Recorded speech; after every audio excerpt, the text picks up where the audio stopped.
မြုံမိုင်းဆိုင်နေတော့ညောင်းပင်သွားရကလေးသည်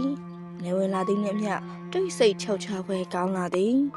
ရွာရဲ့အစွန်ဆုံးတော၌ကြက်လျက်ရှိသောအိမ်အိုလေးတွင်ပန်းဤတယောက်တည်းထိုင်နေတယ်သူမရဲ့မျက်လုံးများကမှောင်ရိပ်ထဲတွင်နှီးဆွေးလျက်ရှိပြီးရှေ့တွင်ရှိသောရှင်ရုပ်ကလေးကိုအဖြစ်ထိုးဆိုင်နေသည်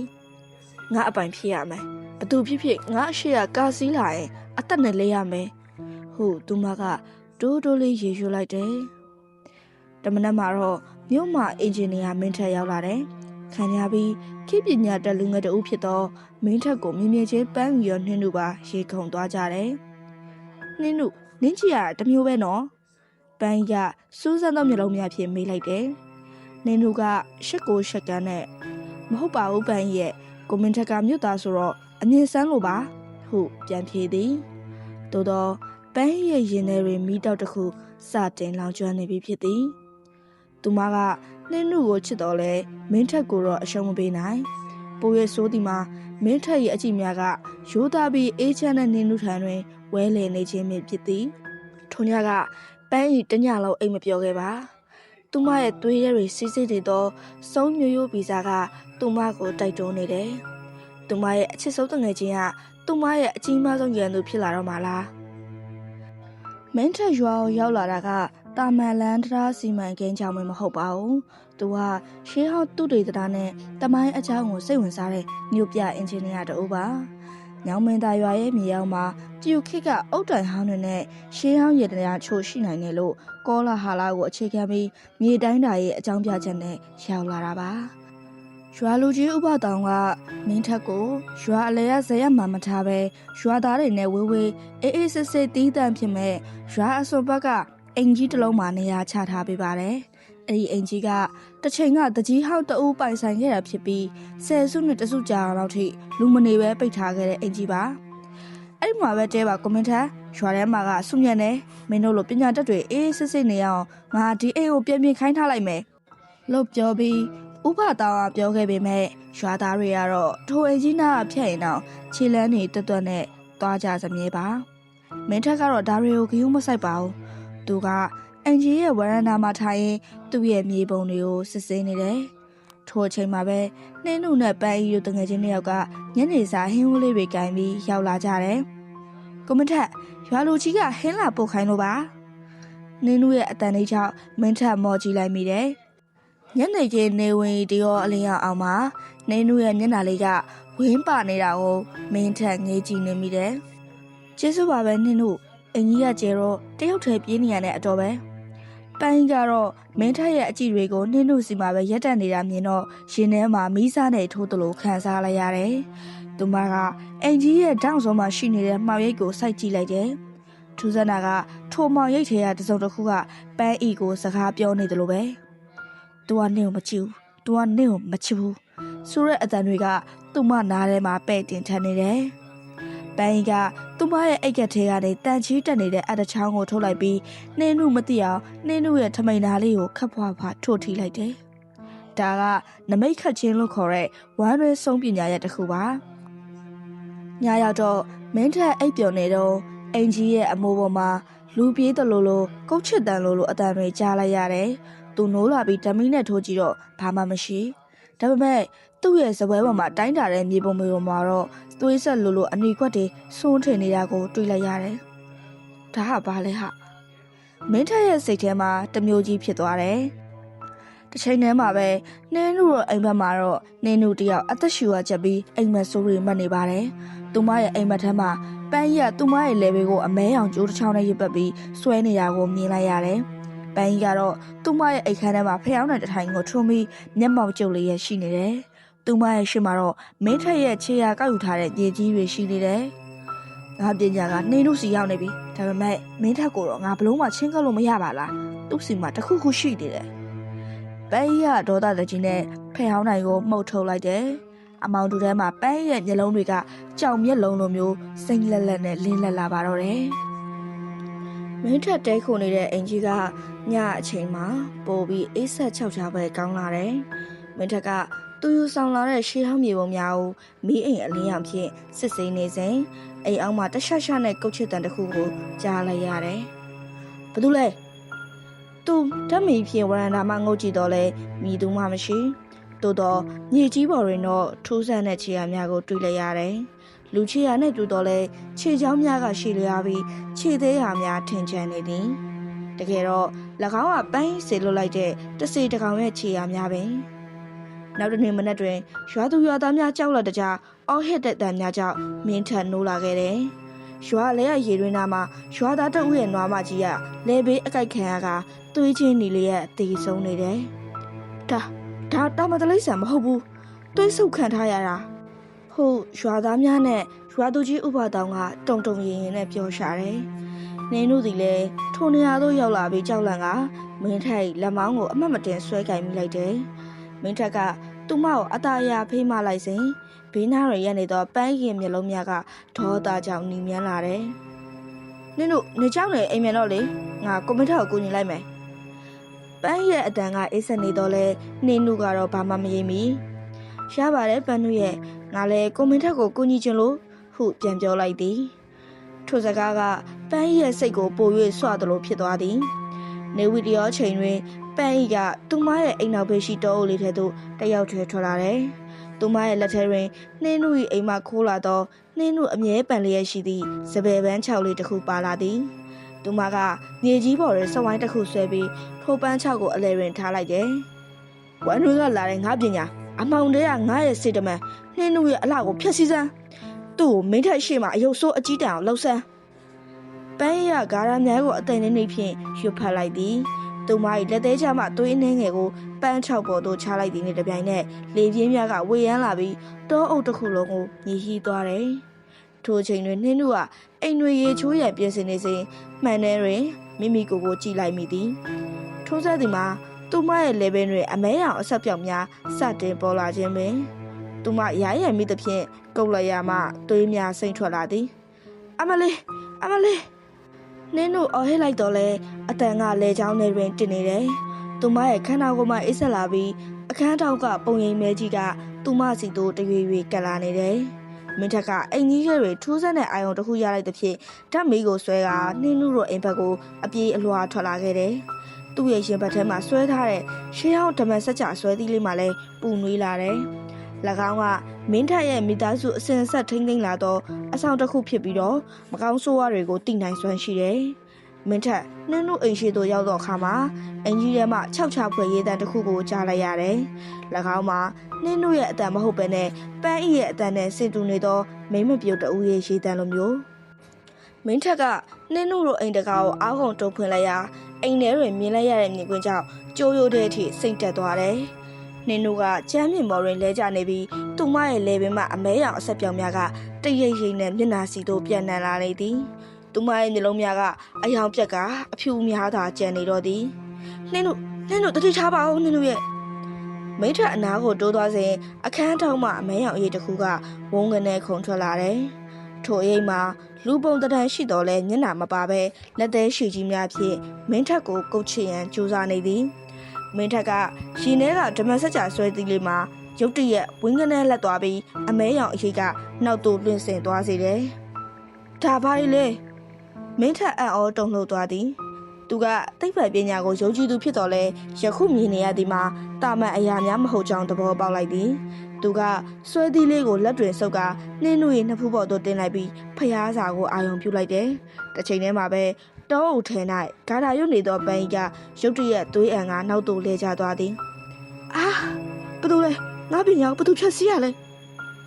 ပန်းကြီးရဲ့မျက်လုံးများထဲတွင်ဒေါသမီးများလဲတောက်လောင်နေပြီးသူမသည်မင်းထက်တွေတခုခုရှိနေကြောင်းသိချသွားပြီဖို့သိလိုက်ရတယ်။သူမရဲ့အစွမ်းမှာနှင်းတို့ကိုတက်ရန်အထိမပြင်းထန်သေးတော့လဲရကုခဲ့သို့တုတ်ပြန်ခရခြင်းကသူမကိုပို၍ရဲတင်းစေခဲ့သည်။ပန်းကြီးကတုတ်ရင်ရင်ဖြင့်အိမ်သို့ပြန်လာခဲ့သည်။လမ်းတွင်မင်းထက်နှင့်နှင်းတို့အတူရှိနေမည်အရေးကိုတွေးမိတိုင်းရင်ထဲကမနာလိုစိတ်များကလောင်မြိုင်နေတယ်။နှင်းတို့တတိပြန်လာတဲ့အခါမှာသူမရဲ့ဘေးတွင်စိုးရင်တကြီးနဲ့ကြည့်နေသောမင်းထက်ကိုတွေ့လိုက်ရတယ်။ကိုမထက်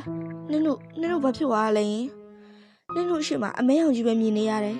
။စိတ်အေးထားပါနင်တို့အခုဘာမှမရှိတော့ဘူးနော်ကိုရှိတယ်။ကိုမင်းထက်ကနှစ်သိမ့်လိုက်တော့လဲနင်တို့ရဲ့လေဘေးကအမာရွတ်လိုအမဲဆက်များကိုကြည့်ပြီးစိတ်မကောင်းဖြစ်မိသွားတယ်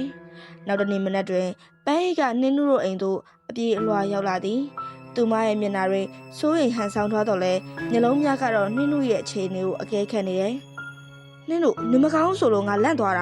နေဘလို့ဖြစ်တာလဲနှင်းနုညကဖြစ်ရက်ကိုပြန်ပြောတဲ့အခါမှာပန်းအိတ်ကမင်းထက်ကိုခိုးကြည့်လိုက်တယ်မင်းထက်ကပန်းအိတ်ကိုတမျိုးစိုက်ကြည့်နေတယ်ပန်းအိတ်နင်ဒီရွာရဲ့ရှေးဟောင်းအကြောင်းကိုသိလားဥပမာအောက်လိုင်းပညာတို့ဝမ်းတွေဆုံးတို့အကြောင်းပေါ့မင်းထက်ကခက်အေးအေးနဲ့မေးလိုက်တယ်ပန်းရဲ့နှလုံးခုန်တာတုတ်ဝင်နေဖြစ်သွားတယ်ဒါပေမဲ့သူကချက်ချင်းအောင်ပြန်ထိန်လိုက်ပြီးအိုးကိုမင်းထက်ကလည်းဒါတွေကရှေးလူကြီးတွေပြောတဲ့ပုံမြင်နေပါပဲအခုခေတ်ဓာတွေကိုဘသူကယုံကြတော့လို့လဲထိုနေ့ကစာပေပန်းကြီးကမင်းထက်ကိုကြောက်ရွံ့ရမိသူအဖြစ်မဟုတ်ပဲသူမရဲ့ပညာဖြစ်အပိုင်သိမ်းရမည်တားခေါင်အဖြစ်သို့တတ်မှတ်လိုက်တယ်သူမကနှင်းနုကိုဖယ်ရှားရအတွက်ပို့ပြီးကြောက်မွဖွယ်ကောင်းသောတွေးဖြင့်စတေးချင်းပညာရက်ကိုသုံးရန်ဆုံးဖြတ်လိုက်ပါတော့တယ်။နောက်ရက်နှင်းနုနေပြန်ကောင်းလာတော့လဲစိတ်ထဲတွင်တမျိုးကြီးဖြစ်နေတယ်။သူမရဲ့ချစ်ဆုံးတငယ်ချင်းပန်းကရခင်ကားထပ်ပို့ပြီးတိတ်ဆိတ်သွားသလိုတခါတရံကြည့်လိုက်ရင်လည်းပန်းရဲ့မျက်လုံးများထဲတွင်သူမတခါမှမမြင်ဘူးသောအရေးအယောင်များကိန်းအောင်နေသလိုပင်ထိုနေ့ညနေဆောင်တွင်နှင်းနုကပန်းရဲ့အိမ်ဘက်သို့ထမင်းချိုက်သွားပို့ရန်ထွက်လာခဲ့သည်ပန်းရဲ့အိမ်ရှိရောက်တော့လဲအိမ်တကားမှာစစ်ရုံလေးဆေးထားပြီးအထဲမှာထူးဆန်းသောအနက်တစ်ခုကိုရနေသည်ဟောင်းနွမ်းနေသောအသားပုတ်နှင့်ဖျောင်းနိုင်တဲ့ရောရှက်နေသည့်အနံဆိုးကြီးပဲပန်းရဲ့ငါဟင်းလာပို့တာနှင်းနုခေါ်တော့လဲအထဲမှာထူးထူးခြားခြားပြန်ထိုးတယ်မကြားရသူမသည်စိုးရိမ်စိတ်ဖြင့်တကားကိုအသားရထိုးပွင့်ကအထဲသို့ဝင်ခဲ့သည်အခန်းထဲတွင်အမောင်တို့ကဆူမှုထားပြီးအခန်းထောင်မှမှိန်ပြပြမီးအောင်ကိုမြင်လိုက်ရသည်နင်တို့ကခြေဖွားဖွားနေကအခန်းသားသို့ကတ်သွားမိလိုက်တယ်မြင်လိုက်ရသောမြင်ကွင်းကြောင့်နှင်းတို့သွေးများအေးဆက်သွားတယ်အခန်းလေတွင်ပန်းကစပင်များကိုဖားလာချပြီးထိုင်နေတယ်သူမရဲ့ရှေ့မှာတော့မင်းထက်ရဲ့ပုံတစ်ခုနဲ့နှင်းတို့ရဲ့အဝတ်အစားပိုင်းစားတစ်ခုကိုကင်ထားတယ်ပန်းကလက်ထဲတွင်လက်ဆက်ဆက်တတ်ထားသောကြက်အနက်တစ်ကောင်ကိုကင်ထားပြီး၎င်း၏သွေးများကိုရုပ်ပုံပေါ်သို့တစ်ဆက်ချင်းချနေတယ်ကိုမင်းထက်ရှင်ကကျမပိုင်မယ်နှင်းတို့ကိုရှင်မိသွားရမယ်သူ့ကိုမြင်ရှင်းနှလုံးတွေကန်းသွားရမယ်ပန်းရဲ့အတန်မှာပုံမှန်အတန်မဟုတ်ပဲအကွယ်ကွယ်နဲ့အိုမင်းရင်ရော်နေသောမိန်းမကြီးတဦး၏အတန်နဲ့စင်တူနေတယ်နှင်းတို့ကကြောက်လန့်တကြားနဲ့အနောက်သို့ဆုပ်လိုက်မိရာတကားကိုတိုက်မိပြီးအတန်ထွက်မိသွားတယ်ဘာလို့လဲပန်းကခေါင်းကိုဝုန်းကနဲ့လှမ်းကြည့်လိုက်တယ်သူမရဲ့မျက်လုံးများမှာသွေးတွေကဲ့သို့နှီးဆွေးနေပြီးပါးစပ်ဘေးတွင်ကြက်သွေးများပေချမ်းနေတယ်နှင်းတို့ကအော်ဟစ်ကအိမ်ပေါ်မှပြေးဆင်းခဲ့တော့လဲပန်းကပို၍လျင်မြန်သည်နင်းတို့နင်းမြင်သွားရွယ်ပန်းကလေကားထွက်တွင်ရက်ကအေးဆက်စွာနဲ့ပြောလိုက်တယ်နင်းနဲ့ငါကတငယ်ချင်းတွေမို့ငါမျိုးအခွင့်အရေးပေးခဲ့ပါတယ်ဒါပေမဲ့နင်းကကိုမင်းထက်ကိုမစွန့်လွတ်နိုင်တော့ငါမှနီးလည်းမရှိတော့ဘူးနင်းတို့ကတုံတုံရင်ရင်ဖြစ်ရွာလန်းတိုင်းပြေးထွက်လာခဲ့တယ်သူမရဲ့ဥတီယာကတော့မင်းထက်တဲခုန်နေသည့်အိမ်အိုကြီးစီတို့ပင်လမ်းတွင်လေပြင်းများကတူးတိုက်ခတ်လာပြီးတစ်ပင်အဟိတ်များကလည်းလက်သေးရှည်ကြီးများဖြင့်သူမကိုလှမ်းဖမ်းနေသလိုခံစားလိုက်ရတယ်။ကိုမင်းထက်ကဲပါဦး။မင်းထက်ကအိမ်ကြီးရဲ့ဝရန်တာမှာနှင်းနုရဲ့အတန်ကိုကြားပြီးအပြေးအလွှားဆင်းလာခဲ့တယ်။နှင်းနုကမင်းထက်ရဲ့ရေငွေတဲကိုပြုတ်ဝင်ကရှိုက်ကြီးတငင်ငင်နဲ့ငိုပါတော့တယ်။ပန်းရဆိုးမကြီးသူကျမကိုတခုခုလုပ်တော့မယ်ကိုမင်းထက်ကျမတို့တခုခုလုပ်တော့မယ်။မင်းထက်ကနှင်းနုကိုဖတ်ထားရင်ပတ်ဝန်းကျင်ကိုကြည့်လိုက်တယ်။အမောင်တို့ထဲမှာမကောင်းဆိုးဝါးများရဲ့ရေတံများကိုသူကြားနေရတယ်။သူ့ရဲ့ရင်ဘတ်မှာဓမ္မစကြာဆွဲသီးကလေးမှလည်းရခင်ကားထက်ပုံမိုးရဲ့ပြင်းထန်စွာပူနွေးလာတယ်။မကြောက်တဲ့နှင်းတို့ကိုရှိတယ်။ပန်းရဲ့အမောင်ပညာကဒီအိမ်ထဲကိုမဝင်နိုင်စေရဘူး။သို့တော့မင်းထက်မသိသူမှာပန်းကတာမန်ဆုံးမမဟုတ်ပဲသူမရဲ့အသက်ကိုစတေး၍ကျိန်စာတိုက်မိသွေးသစ္စာကိုစတင်နေပြီဖြစ်ကြောင်းပဲ။မင်းထက်ကနှင်းတို့ကိုအိမ်အိုကြီးပေါ်ကိုခေါ်သွားလိုက်တယ်။နင်းတို့စိတ်ငြိမ်သွားတဲ့အခါမှာတော့နင်းတို့ကဖြစ်သမျှအကြောင်းအရာအကုန်လုံးကိုမင်းထက်ကိုပြောလိုက်တယ်။မင်းထက်ကနင်းတို့ကိုပြောတာနားထောင်ပါ။ပန်းကဒါဆိုအမောင်လန်းကိုရွေးသွားပြီးသူ့လုံးသမျှကနင်းတို့ကိုကိုယ့်စီကနေဆွဲထုတ်ဖို့ပဲ။မင်းထက်ကနှင်းတို့ရဲ့လက်နက်ဖက်ကိုတင်းတင်းဆုပ်ကိုင်းရင်စူဆိုင်ကြည့်လိုက်တယ်။ကိုနှင်းတို့ကိုကာကွယ်ခြင်းနဲ့ဒီရွာကနေကိုနဲ့အတူမြို့ကိုလိုက်ခဲ့မလား။နှင်းတို့ကကိုယ့်ဇနီးအဖြစ်သဘောတူမယ်ဆိုလို့ရှိရင်ကိုမိဘအစဉ်ဆက်ဆောက်ရှောက်လာတဲ့ဒီအဆောင်ကနှင်းတို့နဲ့ကိုထာဝရကောက်ခွေပေးနိုင်လိမ့်မယ်။နှင်းတို့မြေရွေချားနဲ့ခေါင်းငိမ်ပြလိုက်မိတယ်။ဒါကအချစ်ကြောင့်ရောအသက်ရှင်နေတဲ့ဆန္ဒကြောင့်ရောပါပဲ။ မင်းထက်ကသူ့လေပင်ကဓမ္မစကြာဆွဲသီးလေးကိုဖြုတ်ပြီးနှင်းနုရဲ့လေပင်မှာဆွဲပေးလိုက်တယ်ထိုခဏမှာပဲအင်ကြီးကိုဝိုင်းရံထားတဲ့အမောင်တို့တွေကနောက်ကိုတရိပ်ရိပ်နဲ့ဆုတ်ခွာသွားသလိုခံစားလိုက်ရတယ်ဒါပေမဲ့ဒီအချိန်လေးကိုပန်းကြီးကသူမရဲ့အခန်းထဲကနေအာယုံနဲ့တိတ်နေပါတယ်သူမရဲ့ရှိမှရှိနေတဲ့ရွှွံ့ရုံလေးရဲ့ရင်ဘတ်မှာဓမ္မစကြာပုံစံအမှတ်သားတစ်ခုပေါ်လာပြီးပန်းကြီးရဲ့လက်ကိုမီးလောင်သလိုနာကျင်စေခဲ့တယ်နင်တို့ကအစ်စ်နေတက်ကြတော့မယ်ပေါ့လေပန်းကြီးရဲ့ရေသည်ကတောချောက်သလိုကြောက်စရာကောင်းလွန်းလာတယ်။သူမကအခန်းလေကနေတက်တာဟောင်းကြီးတွေကအနက်ရောင်ဝတ်စုံတစ်ခုကိုထုတ်ဝတ်လိုက်တယ်။ပြီးနောက်သူမရဲ့လက်ဖြံကိုဓမြောင်နဲ့လှိချလိုက်ပြီးသွေးတွေကိုမြေအိုးတစ်လုံးနဲ့ထည့်ချလိုက်တယ်။အချစ်ဆုံးတငယ်ချင်းဆိုတဲ့တန်ရုံးစင်ကိုငါဒီနေ့ဒီသွေးနဲ့ဖြတ်စည်းတယ်။နင်ကိုကိုမင်းထားရဲ့ရင်ခွင်ထဲမှာရှိနေတော့ငါရဲ့ကျိန်စာကနင့်နှလုံးသားကိုလာဖြတ်စည်းလိမ့်မယ်။ပန်းကြီးကသူမရဲ့စပင်တွေကိုဖြတ်ပြီးသွေးထည့်ထားတဲ့အိုးထဲကိုထည့်လိုက်တယ်။ဒါကသွေးသစ္စာကျိန်စာလို့ခေါ်တဲ့ဝမ်းတွဲဆုံးတွေရဲ့အမြင့်ဆုံးနဲ့အနေရဲ့အရှိဆုံးပညာရပ်ပါ။ဒီပညာကိုသုံးရင်ဆုံးမရဲ့အသက်တန်းဟာထက်ဝက်လောက်လျော့နေသွားတတ်ပေမဲ့ပန်းကြီးကတော့ဂီးမဆိုင်တော့ပါဘူး။ရွာလေလမ်းမပေါ်မှာတော့ထူးဆန်းတဲ့မြူနှင်းတွေစတင်ဆိုင်လာတယ်။ရွာသူရွာသားတွေကအိမ်တကားတွေကိုအတင်းပိတ်ပြီးဖျားစာတွေယွနေကြတယ်။ရုတ်တရက်အိမ်အိုကြီးရဲ့အောက်ထပ်မှာတကားမကြီးတစ်ခုလုံးကိုတစုံတစ်ယောက်ကပြင်းထန်စွာထုရိုက်တံကိုကြားလိုက်ရတယ်။ကိုမထက်နင်းတို့ငါလာပြီငါ့ကိုတကားဖွင့်ပေးကြပါအောင်ငါပြန်လာပြီလေအပြင်ကခေါ်တန်းကပန်းရဲ့အတန်မဟုတ်ပဲနှင်းတို့ရဲ့ကွယ်လွန်သွားပြီဖြစ်တဲ့အမေဖြစ်သူရဲ့အတန်ဖြစ်နေပါတယ်။နှင်းတို့ကတော့အတန်ကြားတာနဲ့ရောက်ရမ်းပြီးတကားစီကိုပြေးဖွင့်ဖို့လှုပ်လိုက်တယ်။မတော်နဲ့နှင်းတို့ဒါနှင်းတို့လှည့်စားနေရမင်းထက်ကနှင်းနုကိုဆွဲထားပေမဲ့နှင်းနုရဲ့မျိုးလုံးတွေကတဖြည်းဖြည်းအမှောင်အထိကျလာပါတော့တယ်။ပန်းရဲ့ကျင်းစာကအိမ်ထဲကိုမဝင်နိုင်ပေမဲ့နှင်းနုရဲ့စိတ်အာရုံကိုတော့စတင်တိုက်ခိုက်နေပြီဖြစ်တယ်။နှင်းနုရဲ့မျိုးလုံးများကအယောင်ကေးမဲ့နေပြီးသူမကဆက်ရုပ်တရုပ်ကဲ့သို့တကားစီကိုဦးတည်နေတယ်။မင်းထက်ကသူမကိုအတင်းဆွဲထားတော့လဲနှင်းနုရဲ့ခန္ဓာကိုယ်ကတာမန်ထက်အစာပေါင်းများစွာလေးလံနေသလိုခံစားရတယ်။နှင်းနုတတိထားပေါင်းအပြင်မှာရှိနေရနေမေမဟုတ်ဘူးပန်းကြီးရဲ့လှည့်စားမှုပဲမိထအော်ဟဲလိုက်တော့လဲအပြင်ဘက်မှာထုရိုက်တဲ့များကပို၍စိတ်လာတယ်ရုတ်တရက်အင်ကြီးရဲ့ဗရင်းပေါက်မှန်များအားလုံးဘုံကနေကွက်အပ်သွားပြီးအပြင်ဘက်မှာအမင်းရောင်အခိုးငွေများအခန်းထဲသို့လိမ့်တက်လာတယ်ထိုအခိုးငွေများကြားတွင်လူပုံတော်မဟုတ်တော့ကိုလက်အိမ်ကမစုံလင်သောမကောင်းဆိုးဝါးအရေးယုံများစွာပါဝင်နေတယ်၎င်းတို့ကပန်းရသွေးစတေးပြီးခေါ်ထားသည့်အစိမ့်သေးဝိညာဉ်များပဲကိုမထက်ကျမကိုလွတ်ပေးပါနင်းနုရဲ့အတန်ကတုံရီနေပြီးသူမရဲ့လက်သေးများမှာကြမ်းမြင်ကိုကုတ်ချင်နေတယ်မိထက်ကအခြေအနေမဟန်တော့သည်ကိုသူတစ်ဖြင့်နှင်းနုရဲ့လယ်ဘေးမှာဓမ္မစကြာဆွဲသည်ကိုကန်ကခါရတပုတ်ကိုရွတ်ဆိုလိုက်တယ်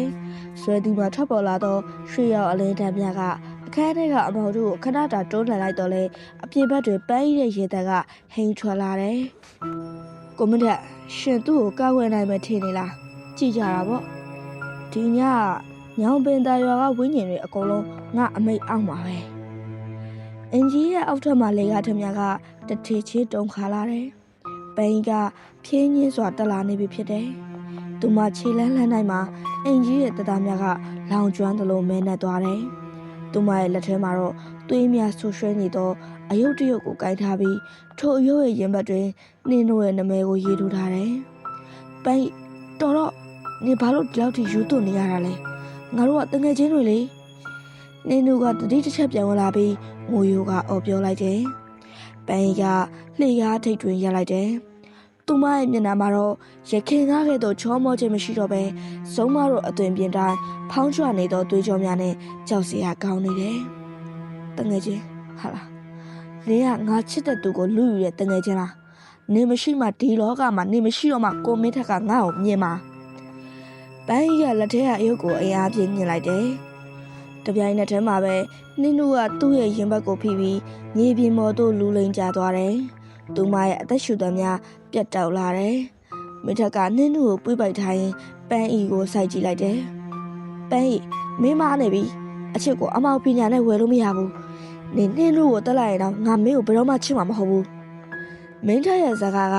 ပန်းကြီးရဲ့နှလုံးသားကိုဓာတ်နဲ့မုန်းတယ်လို့ခံစားလိုက်ရတယ်။သူမကဒေါသကအထို့ထိပ်ကိုရောက်သွားပြီးလက်ထဲကဓမြောင်ကိုမင်းထက်စီကိုရည်ရွယ်ကလွတ်တင်လိုက်တယ်။ ဒါပေမဲ့တမြောင်ကမင်းထက်စီလိုမရောက်ပဲလေရဲတွင်ရပ်တန့်သွားတယ်အကြောင်းကတော့အင်ကြီးရဲ့အမောင်တောင်မှအခြားသောအလင်းရောင်တစ်ခုထွက်ပေါ်လာခြင်းကြောင့်ပဲ၎င်းကတော့ရွာသူကြီးနဲ့အတူပါလာသောရွာဦးကျောင်းမှဆရာတော်ရဲ့အရှိန်အဝါပင်ဖြစ်တယ်အင်ကြီးရဲ့လေကားရင်တွင်ရွာဦးကျောင်းမှတက်တော်ကြီးရင်လာသောဆရာတော်ကြီးကပတိကိုစုပ်ကိုင်းလျက်ရန်နေတယ်ဆရာတော်ရဲ့နောက်တွင်ရွာလူကြီးဥပတောင်းနဲ့ရွာသားအချို့ကတော့မီးတုံများကိုကိုင်းကတုံတုံရင်ရင်ဖြစ်လိုက်ပါလာကြတယ်ဆရာတော်ကပန်းဤဘက်ကိုလှည့်ရင်ဝိရှိတလောက်ပဲဖြစ်ရမယ်ပန်းဤအမောင်လန်းကိုစက်မတက်ပါနဲ့တော့ဒကမာလေးရဲ့ရက်လိုက်ပါတော့ဆရာတော်ရဲ့အတန်မှတည်ငြိမ်တော့လဲဩဇာညောင်းလာတယ်ပန်းဤကဆရာတော်ကိုမြင်တော့လဲကြောက်ရွံ့ခြင်းမရှိပဲခေါင်းမော်ကရီမောလိုက်တယ်သူမရဲ့မျက်လုံးများမှာသွေးရောင်လွှမ်းနေပြီးအနက်ရောင်ဝတ်စုံမှလည်းလေထဲတွေတစ်ဖြက်ဖြက်လွင်နေတယ်ဆရာတော်တပည့်တော်ကိုမတားပါနဲ့ဒီမိန်းမတပည့်တော်အချစ်ကိုလူယူတာသူမရှိမှကိုမင်းထက်ကတပည့်တော်ကိုချစ်မှာပန်းကလက်ကိုဝေရန်လိုက်ရာအင်ကြီးရဲ့အမိုးပေါ်မှာအုပ်ချုပ်ပြမှာဆရာတော်တို့ရှိရသို့အလိုလိုလွင့်စင်လာတယ်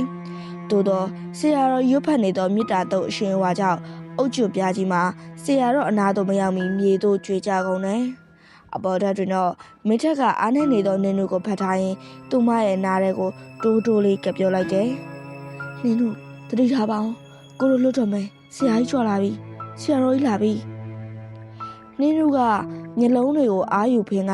မင်းထက်ကိုကြည့်လိုက်တယ်။သူမရဲ့မျက်နှာမှာဖြူဖြော့နေပြီးတော့အသက်ရှူတမ်းမှလည်းခက်မြက်မြက်ပဲ။ပန်းရဲ့ကျေးစာက